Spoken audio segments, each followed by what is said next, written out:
क्या बताया था कि वो केवल ठाकुर जी की सेवा करता है, वैष्णवों से भक्तों से उसको कोई प्रीति नहीं। पर हम लोग आपस में प्रीति रखते हैं, इसलिए हम साधारण नहीं है, मध्यम। करना क्या है, अब उत्तम बनना है, और उत्तम के बाद हरि प्रिय बनना है, ठाकुर जी का प्रिय बनना है। रस में और रास में अंतर केवल इतना ही है, हमें ठाकुर जी प्रिय लगे ये रस है, और हम ठाकुर जी को प्रिय लगे ये रास है।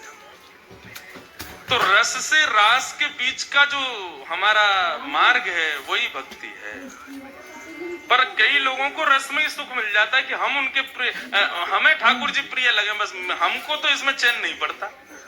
ब्रजवासी ने इतने भाव में चैन नहीं पड़े कि बस हम राधा रमन जी हमें बढ़िया लगे। अरे हम बढ़िया लगने चाहिए राधा रमन जी को, हम भी चौके लगे राधा रमन जी को, हमारा भाव भी प्रिय लगे उनको, उसके लिए भक्ति है, उसके लिए सब भाव है। रस में और रास में यही अंतर है। अपने भक्त के अनुपस्थिति के लिए ठाकुर जी व्याकुल हो जाएं, तब रास प्रारंभ होता है। ऐसी भक्ति जिसकी वो हरिप्रिय है, वो हरिप्रिय। एक कथा भक्तमाल जी में आती है, एक भक्त थे, उनका नाम था धन्ना जाट। क्या नाम था? बड़ी मधुर कथा है धन्ना जी की। धन्ना जी की कथा ऐसे प्रारंभ होती है कि सामान्य से परिवार में धन्ना जी का जन्म हुआ।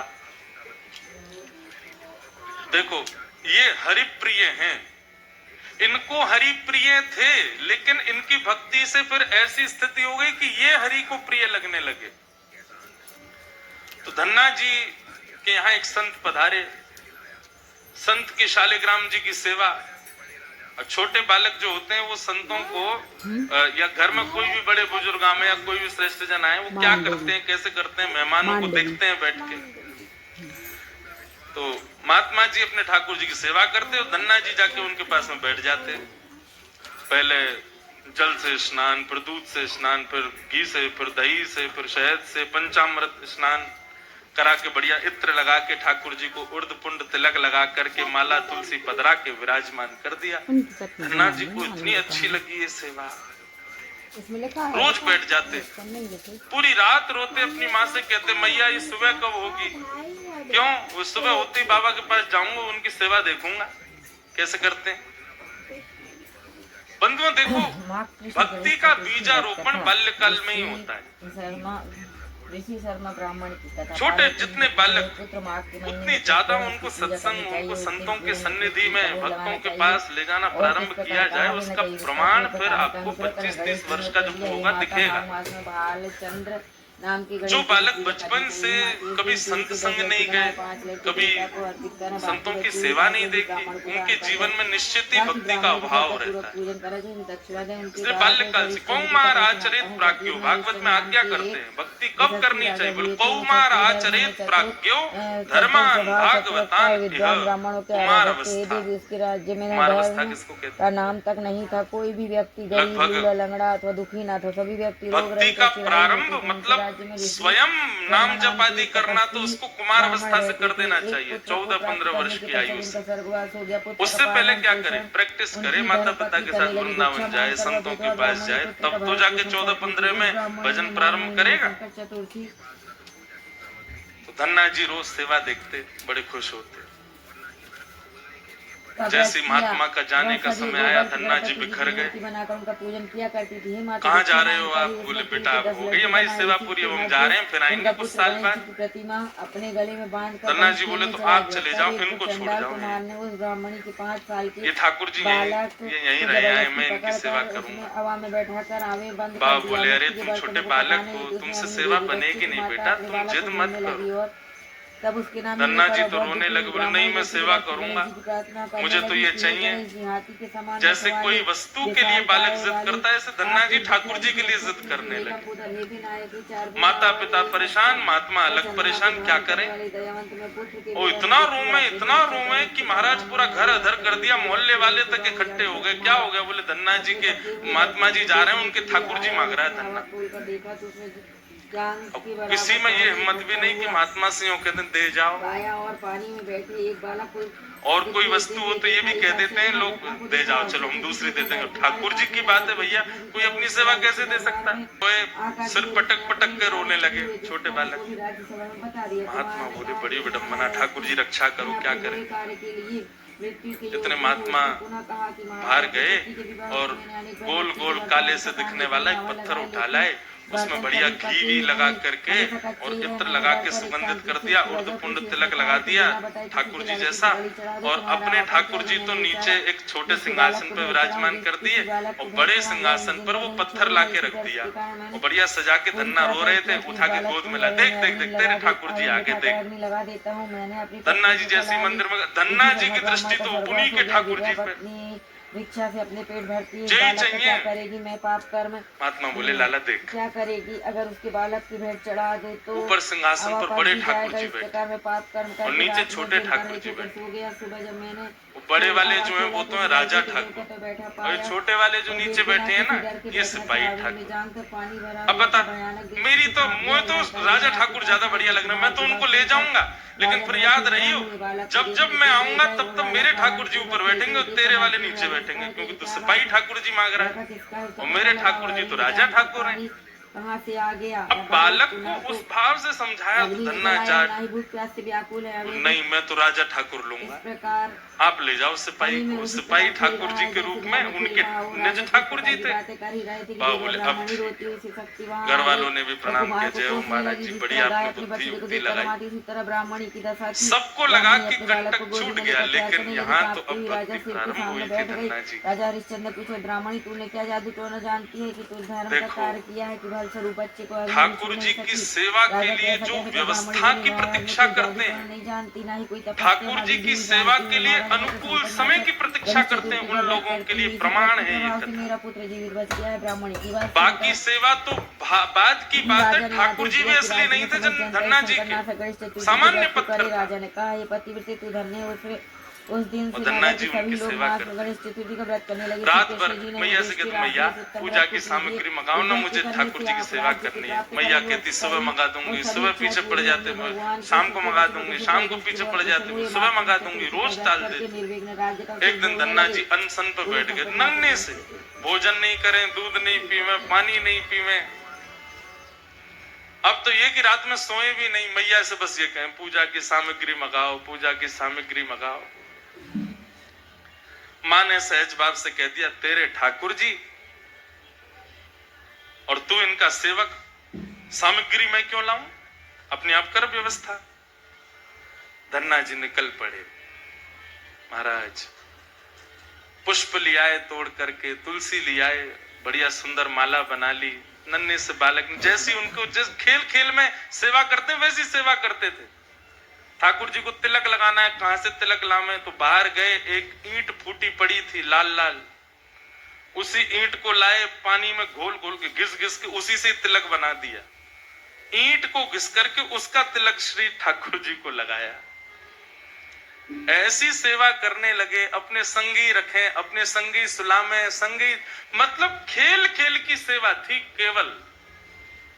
घर वालों को लगता था कि भैया दुनिया के लोग खिलौने से खेलते हैं, हमारा धन्ना जो है ये पत्थर को ही भगवान समझ के खिलौना इनसे ही खेल रहा है, बड़ा होगा तो बुद्धि आ जाएगी।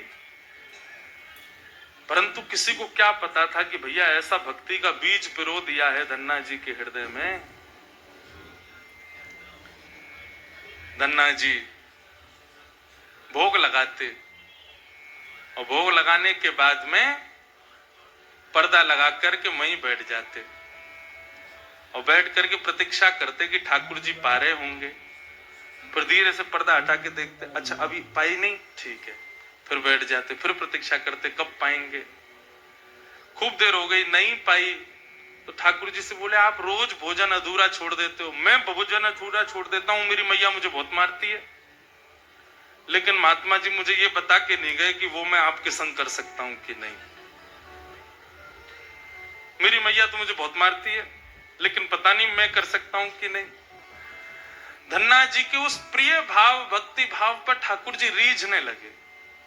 एक दिन तो धन्ना जी हट करके बैठ गए, यदि आपने नहीं पाया तो मैं भी नहीं पाऊंगा।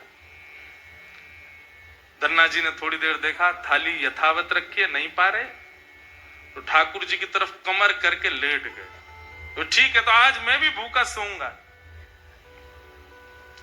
इतने में ही जैसे उंगली को कोई जोर से चाटे तो चट चट आवाज आती है ना, ऐसी चाटने की जोर जोर से आवाज आने लगी। धन्ना जी बोले ये चप चप खा कौन रहा है, और ऐसे चटकारे ले ले करके कौन उंगली चाट रहा है। फंस गया। जैसे ही पर्दा हटा करके देखा तो नील माधव भगवान बैठ करके धन्ना जाट की उस थाली में से प्रसाद पा रहे थे। दर्शन किए जब श्याम सुंदर के,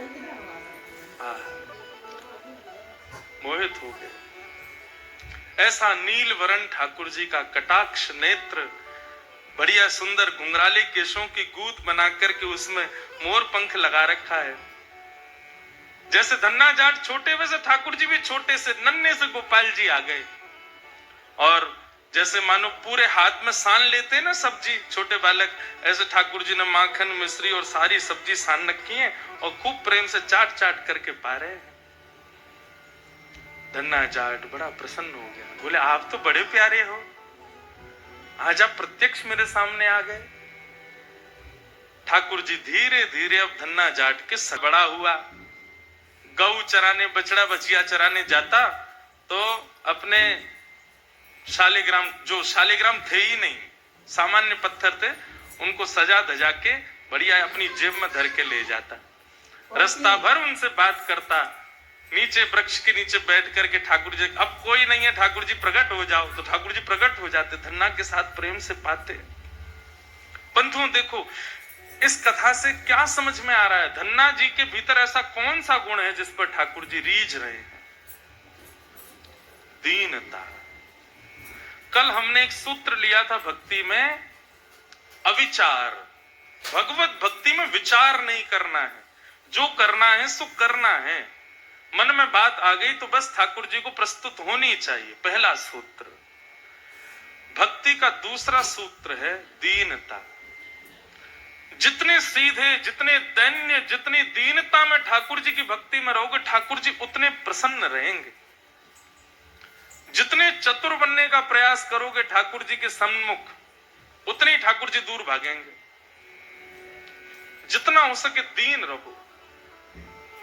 ठाकुर जी की भक्ति में किसी भी प्रकार की चतुराई नहीं होनी चाहिए। दीन। धन्ना जी उन्हीं ठाकुर जी को लेकर के चले गए। ठाकुर जी आज बोले धन्ना तू तो मेरी बड़ी सेवा करे, पर मेरो भी मन करे कि मैं भी तेरी सेवा करूं। सब लोग इधर देखो, कथा सुनो। धन्ना जी बोले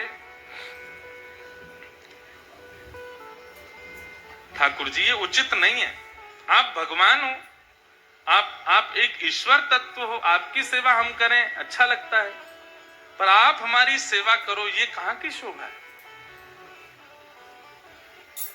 ठाकुर जी बोले नहीं धन्ना हम तो तुम्हारी सेवा करेंगे, हमें बताओ हम क्या करें। और भैया ये भक्ति, ये भक्त भगवान वाली बात थोड़ी है। यहां तो सखा हैं, आप हमारे सखा हो, हम आपके सखा। सखा तो आपस में मिल बांट के सब काम करें। बता भैया धन्ना हम क्या करें। धन्ना जाट बोले तो फिर एक काम करो, आप हमारी गैया चराओ। ठाकुर जी बोले ये तो हमारे जन्म जन्म को काम है, ये तो हम बड़ी निपुणता से करेंगे। और बंधुओं यही होता, धन्ना जाट अपने घर से गैया लेके जाता और वन में जाकर के ठाकुर जी को जैसे ही बाहर पधराता, इतने में वृक्ष के पीछे से ठाकुर जी आ जाते और ठाकुर जी कहते धन्ना अब तू जाके आराम कर, हम गैया चरा देंगे। और सारी गैया ठाकुर जी चराते। शाम का समय जब होता तब धन्ना जी जाते और जाके ठाकुर जी को दोबारा अपनी जेब में रख के गैया लेके आ जाते। एक दिन वो महात्मा आ गए जो धन्ना जी को वो पत्थर दे के गए थे। जैसे ही घर पे आए तो धन्ना जी लेटे थे। महात्मा आके बोले, और बताओ भाई धन्ना, सब ठीक? अरे गुरुजी आए, गुरुजी जय हो, गुरुजी प्रणाम आपके चरणों। और बताओ वो कहाँ है तुम्हारे राजा भगवान? बोले भगवान तो गैया चरावे गए हैं अभी, ये समय तो गैया चराने का है ना, गैया चरावे जामे वो रोज। महात्मा बोले देखो कुछ भी बोलता है, ये अभी बालक ही है, छोटा ही है अभी। माता पिता बोले कहाँ बताएं, ऐसी है कि सोच है गैया ने छोड़ आवे, पता ना कहाँ शाम को ले आवे उन्हें। अरे गुरुजी ये लोग मानते नहीं है मेरी बात। भाई सब लोग विराजमान हो जाओ बस, हाँ बैठ जाओ। क्या बता रहा था मैं? हैं? हाँ गैया चरावे जावे। गुरुजी बोले तो फिर वो शिला कहाँ है जो हमने तुमको दी थी? बोले उन्हीं की तो कह रहा हूं गुरुजी, वो गैया चराने गए। गुरुजी बोले ये तो कुछ भी कह रहा है। नहीं नहीं गुरुजी आप विराजो, मैं आपको एक एक बात बताऊं। और उसने सारी बातें बताई, ठाकुर जी कैसे चटकारे लेके भोजन करते हैं, क्या क्या उससे बातें करते हैं, कैसे उसके संग खेलते हैं, कैसे उसकी पिद्दी पे चढ़ जाते हैं, वो ठाकुर जी की पिद्दी पे चढ़ जाता है। ऐसा मधुर भाव वो प्रस्तुत करे और गुरुजी बैठ के सुनते जाएं। बोले कि इतनी बड़ी बड़ी बातें झूठ में तो नहीं बोल सकता। बोले गुरुजी मुझे पता है माता पिता की तरह आप भी मुझ पे भरोसा नहीं कर रहे हो, आपको नहीं विश्वास, चलो मैं दिखाऊं आपको। अभी मेरे ठाकुर जी गैया चरा रहे हैं। गुरुजी को लेकर के वन में गया तो वन में गैयाएं चर रही थी। बोले कहाँ है तेरे ठाकुर जी? अरे देखो वो दौरी गैया के पीछे पीछे हाँक रहे हैं, वाकू पीछे पीछे चल रहे हैं वाक्य, देखो ठाकुर जी दिख तो रहे हैं। गुरुजी बोले हमको नहीं दिख रहे। धन्ना जी दौड़ के ठाकुर जी के पास गए, बोले मेरे गुरुजी आए हैं, उनको दिख जाओ। भगवान बोले उनको नहीं दिखेंगे हम बस तुमको ही दिखेंगे, तुम्हारे सखा तुमको दिखेंगे, सबको थोड़ी दिखेंगे। अरे भैया ऐसा मत करो। क्यों? बोले आपको और मोको एक दूसरे से मिलवावे वाले तो गुरुजी हैं। गुरुजी यदि मुझको नहीं देके जाते आपको तो आप मुझे कैसे मिलते? मेरे गुरुदेव हैं, इन्होंने ही तो मुझको दिया था आपको। ठाकुर जी रीझ गए, पुनः पुनः धन्ना को हृदय से लगाए, इसकी भक्ति ऐसा भाव। इतने में ही नील माधव नीलमणि ठाकुर जी प्रकट हो गए। और जैसे ही प्रकट हुए दूर खड़े गुरुदेव के एक एक रोम बिलखने लगा, रोने लगे और धन्ना के चरणों में प्रणाम किया। बोले हम सच्चे शालिग्राम से प्रकट नहीं कर पाए, तूने सामान्य पत्थर से प्रकट कर दिया ठाकुर जी। हम अष्टयाम सेवा से प्रकट नहीं कर पाए और तूने सामान्य पत्थर घिस घिस के तिलक लगा के प्रकट कर दिया ठाकुर जी को। हम 56 भोग पधरा करके ठाकुर जी को प्रकट नहीं कर पाए, तू बेसर की रोटी खवा के ठाकुर जी को चटकारे दिलवाता है। हम यहाँ ठाकुर जी से प्रार्थना करते हैं कभी त्रिभंग लली से सीधे लली भी बन जाओ, ने पूरे दिन यूं ही खड़े रहो, दर्द है जातो को हाथ में ने हाथ सीधे कर लो। तू ठाकुर जी से गैया चरवा रहा है अपनी। धन्य है धन्ना तेरी भक्ति को। बंधुओं ठाकुर जी को ऐसे प्रिय भाव अच्छे लगते हैं। आप नियम कितने करते हो, आप साधना कितनी करते हो, आप जप कितने करते हो, आप व्रत कितने करते हो, ये विशेष बात नहीं है। पर 10 मिनट भी ठाकुर जी के सन्मुख बैठते हो, किस भाव से बैठते हो, वो भाव प्रिय है। ठाकुर जी भाव का सेवन करते हैं। इतनी कथाएं सुनने के बाद भी, वृंदावन जाने के बाद भी, ऐसे संकीर्तन करने के बाद भी, तिलक लगाने के बाद भी यदि भाव प्रकट नहीं हुए तो कैसी भक्ति हमारी? समय व्यर्थ मत करो फिर भक्ति के पथ पर आके। अनुभूति हो ठाकुर जी के ऐसे भाव प्रकट हों तब हमारी भक्ति श्रेष्ठ है, तब हमारा तिलक लगाना श्रेष्ठ, हमारा एकादशी व्रत रखना श्रेष्ठ, हमारा गुरु मंत्र का जाप करना श्रेष्ठ। केवल नियम तक सीमित मत रहिए कि बस हमको नियम पूर्ण करना है, अपना हो गया काम, बस माला जपी छोड़े चल दिए काम को। नहीं, एक बात कहें, भक्ति में थोड़े हठीले बनो, ठाकुर जी से थोड़े थोड़े हट करो। नाथ, इतनी आयु होती जा रही है, हम बड़े होते जा रहे हैं, कब मिलोगे आप? बस 24 घंटे यूं ही बैठे रहोगे? हमको इससे सुख नहीं है। हमारे लिए तो आपको कुछ लीला तो करनी पड़ेगी, कभी कभी करो हट। सब भक्तों ने हट किया। आजकल लोग भक्त हट ही कहां करते हैं ठाकुर जी से। हाँ, हट करते हैं। किस बात का हट कर रहे हैं? काय को व्रत कर रहे हैं, हाथ में कपूर लेके बैठे हैं, हमारे पति के काम नहीं चल रहे, उसका हट कर रहे हैं। बच्चे हमारी सुनते नहीं, उसका हट कर रहे हैं। घर में विपत्ति आ गई, इसका हट कर रहे हैं। कभी श्याम सुंदर हमसे रीझ है, इस बात का हट नहीं करते। बहुत प्रिय भाव है। श्याम सुंदर सदा हमको प्यारे रहे, हम उन्हीं के रहे, वो हमारे। श्याम सुंदर सदा हमको प्यारे रहे, हम उन्हीं के रहे, वो हमारे। श्याम सुंदर सदा हमको प्यारे रहे, हम उन्हीं के रहे, वो हमारे रहे। श्याम सुंदर सदा हमको प्यारे रहे, हम उन्हीं के रहे, वो हमारे।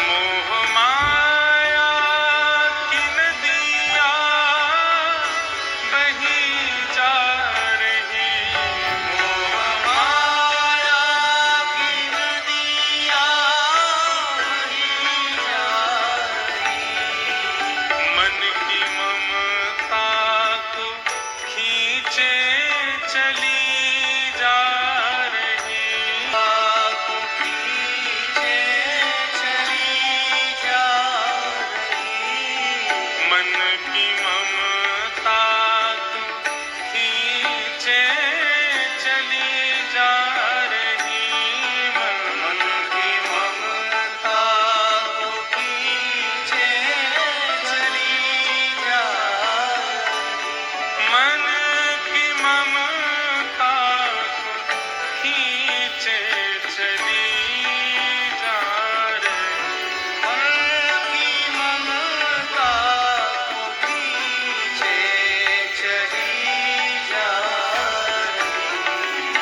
हम भंवर में रहे या किनारे रहे, हम उन्हीं के रहे, वो हमारे रहे।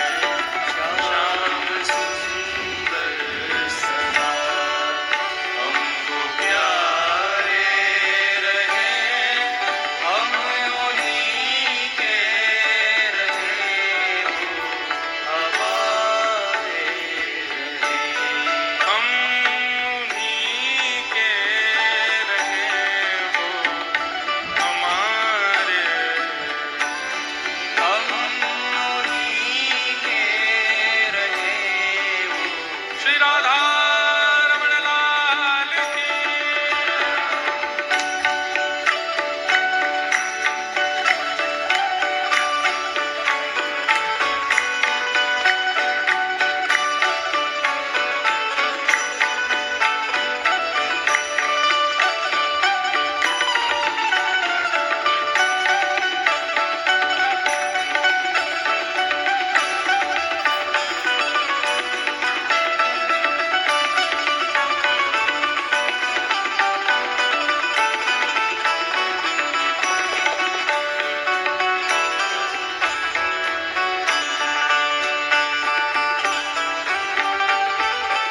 नियम बना लीजिए अपना। कोई और नियम आप करो ना करो आपके ऊपर है, पर हमारे हिसार आने की एक दक्षिणा हमको दे दीजिए। हमारी एक बात मान लीजिए, श्री राधा रमन जी से गैर संबंधी कोई भी वस्तु हो उसको स्वीकार मत करो। चाहे वो संबंध हो, चाहे वो भोजन हो, चाहे वो देखने की वस्तु हो, चाहे वो पान की वस्तु हो, चाहे वो ग्रहण पहनने की वस्तु, सब उस में बस ये भाव रख लीजिए, बस ठाकुर जी से संबंधी है तो हमारी है, नहीं तो हमारी नहीं। तजोरे मन हरि विमुखन को संग, जाके संग कुमति उपजत है, पड़त भजन में भंग। तजोरे मन हरि विमुखन को संग। वस्त्र ऐसे पहनो कि सब कहें कि हाँ भक्त है ठाकुर जी का। प्रसाद वही पाओ जो ठाकुर जी को निवेदित हो, देखो वही जो ठाकुर जी से संबंधी हो, सुनो वही जो ठाकुर जी के संबंध को प्रकट करता हो। हर वस्तु भगवत संबंधी स्वीकार करेंगे, ये नियम बना लीजिए। फिर भले ही आप व्रत ना भी कर पाओ चलेगा, फिर भले ही आप बाकी नियम ना भी कर पाओ चलेगा, परंतु इस नियम को स्वीकार करो। जिस डगर से मुरलिया की धुन आएगी, जिस डगर से मुरलिया की धुन आएगी, उस डगर पे उमरिया ये कट जाएगी, उस डगर पे उमरिया ये कट जाएगी। इस भाव का मतलब यही है, जिस पथ पर, जिस रास्ते में, जिस डगर में, जिस जीवन में कृष्ण संबंधी सब कुछ है, वहीं हम अपना जीवन व्यतीत करेंगे। बस जहां कृष्ण संबंधी चर्चा नहीं, कृष्ण संबंधी वस्तु नहीं, वहां नहीं रहना हमें। दर्शन को नैना तपे, वचन सुनन को कान, ओ मिलवे को हियरा तपे, हिय के जीवन प्राण गोवर्धन वासी सावरे, गोवर्धन वासी सावरे। लाल तुम बिन रहो न जाओ, लाल तुम बिन रहो न जाओ, प्यारे तुम बिन रहो न जाओ, ओ तुम बिन रहो न जाए, गोवर्धन वासी सावरे।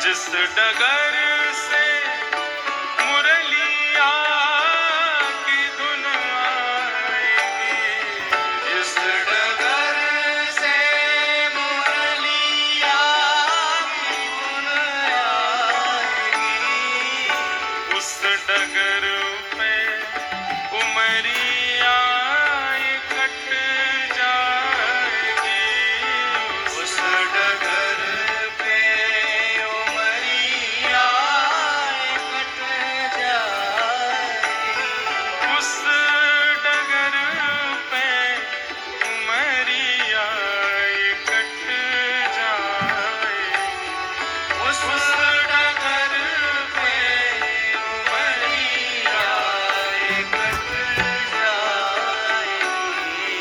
उनकी तस्वीर मन में बनाए रहे हम उन्हीं के रहे वो हमारे श्याम सुंदर सदा हमको प्यारे रहे हम उन्हीं के रहे वो हमारे हम उन्हीं के रहे वो हमारे हम उन्हीं के हमारे उन्हीं के रहे वो हमारे हम उन्हीं के रहे वो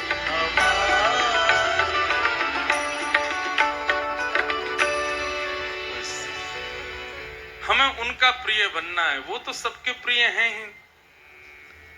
वो तो राक्षस भी जब उनको देखते हैं तो उनको भी प्रिय लगने लगते हैं, पर हम उनके प्रिय बने। सूरदास को प्रिय ठाकुर जी लगते थे ऐसा नहीं कहते, संत जन कहते हैं सूरदास ठाकुर जी को प्रिय लगते थे। मीराबाई ठाकुर जी को प्रिय लगती थी, गोपियां ठाकुर जी को प्रिय लगती थी, गोपाल भट्ट गोस्वामी ठाकुर जी को प्रिय लगते थे, हृदयवंश महाप्रभु ठाकुर जी के प्रिय थे। पर हमारे लिए क्या कहेंगे लोग? इनको ठाकुर जी अच्छे लगते हैं। हमारे लिए कोई क्यों नहीं कहता कि ये ठाकुर जी को प्रिय है? हमारे भजन की उपलब्धि इसी में कि हम ठाकुर जी के प्रिय बने। धन्ना के भक्ति भाव को संत ने प्रणाम किया, बोले कि हम तो भैया सच्चे शालिग्राम में से ना प्रकट कर पाए, तेने पत्थर में से प्रकट कर दिए। परंतु बंधुओं, धन्ना जी जैसे थोड़े बड़े हुए ना तो धीरे धीरे ज्ञानी हो गए, ज्ञान हो गया। अब अबोधता तो जो थी उनके मन की वो धीरे धीरे जाने लगी। भजने ताई गौर राधे श्याम हरे कृष्ण, भजो निताई गौर राधे श्याम। बैठ जाओ। भजो निताई गौर राधे श्याम हरे कृष्ण, भजो निताई गौर राधे श्याम हरे कृष्ण हरे राम, भजो निताई गौर राधे श्याम हरे कृष्ण हरे राम, भजो निताई गौर राधे श्याम हरे कृष्ण हरे राम, भजो निताई गौर राधे श्याम हरे कृष्ण हरे राम, भजो नि भक्ति के बिना योग्यताएं आएंगी तो प्रदर्शन आएगी आएगा, छुपाओ। तो इस प्रकार धन्ना जी के विषय में कथा सुनाई। और भी आगे बहुत बड़ा चरित्र है श्री धन्ना जी का।